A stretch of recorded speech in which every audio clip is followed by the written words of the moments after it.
नमस्कार.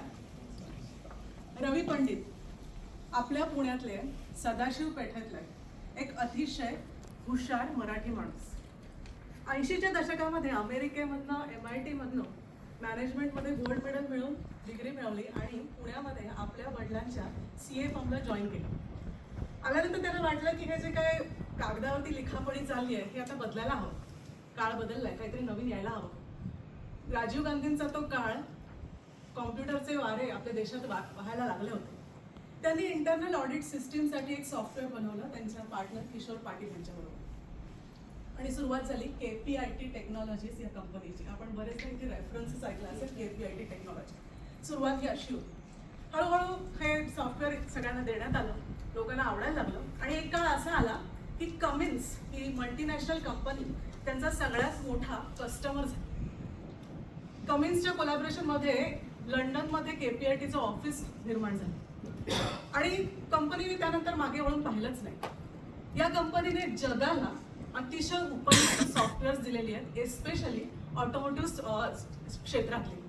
तुम्हाला बरेच जणांना माहीत असेल, एस्पेशली नवीन गाडी घेणार आहे ना, ADAS advance driver assistant system, याच्यामध्ये KPIT टेक्नॉलॉजीने खूप जास्त भरीव कामगिरी केलेली आहे. आजच्या घडीला बघायचं तर KPIT टेक्नॉलॉजी मध्ये 16,000 कर्मचारी जगभरात काम करत आहेत. त्यांचं नेटवर्थ आहे 3,500 कोटी. हे एवढं मोठं जागतिक दर्जाचं साम्राज्य उभा करणारा हा मराठी माणूस रवी पंडित यांचं निधन 2 आठवड्यांपूर्वी झालं. आता या व्यक्तीला काय वाटतं बिझनेस बद्दल आपल्याला जाणून घ्यायला आवडेलच ना. एवढा मोठा बिझनेस यांनी निर्माण केला, तर त्याच्याविषयी एक भाषण माझ्या ऐकण्यात आलं. तर रवी पंडित सर म्हणतात की बिझनेस काय आहे. बिझनेस म्हटलं तर एक साधी गोष्ट आहे, एक काहीतरी प्रॉडक्ट आणि सर्व्हिस आहे आणि ते घेणारा कोणतरी कस्टमर आहे. एक कस्टमर आणि प्रॉडक्ट म्हटलं की बिझनेस चालू झाला.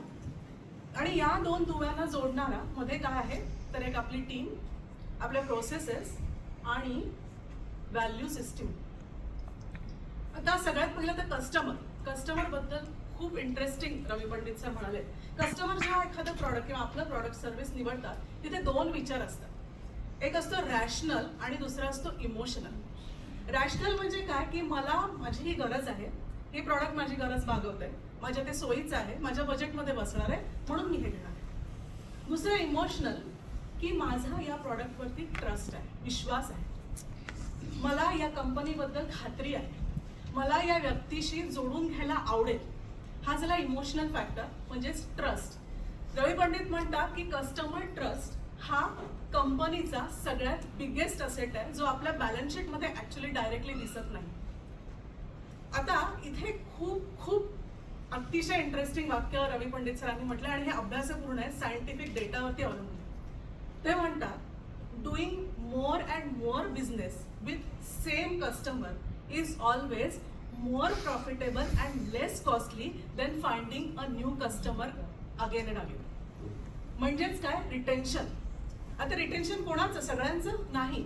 सगळेच आपले कस्टमर कधीच नसतात.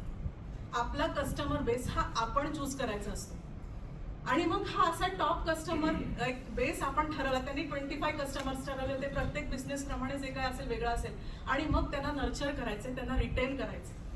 त्यानंतर आलं प्रॉडक्ट हे नेहमीच काळाप्रमाणे तुमच्या कस्टमरच्या गरजेप्रमाणे अपडेट होत राहिलंच पाहिजे. CA फर्ममध्ये काहीतरी नवीन करायला मिळावं यासाठी यातूनच एक KPIT टेक्नॉलॉजीचा जन्म झाला आणि तेच आपल्याही प्रॉडक्ट आणि सर्व्हिसला लागू होतं. त्यानंतर येते टीम. त्यांच्या वडिलांनी त्यांना सांगितलं होतं की एक आपला छोटा बिझनेस आहे, त्याची एक इन्स्टिट्यूट किंवा एक मोठी ऑर्गनायझेशन बनवायची असेल ना, तर सगळ्यात पहिली गोष्ट काय करायला हवी, द ओनरने आपला इगो बाजूला ठेवायला हवं, आपल्या एम्प्लॉईजवरती विश्वास ठेवायला शिकायला हवं, त्यांनी केलेल्या कामाचं क्रेडिट त्यांना देण्याचा मोठेपणा त्यांच्यामध्ये असायला हवा. त्यांनी म्हटलंय की अगदी सुरुवातीच्या काळामध्ये त्यांनी अशा माणसांना रिक्रूट केलं होतं कंपनीमध्ये ज्यांचा पगार त्यांच्या स्वतःपेक्षा जास्त होता.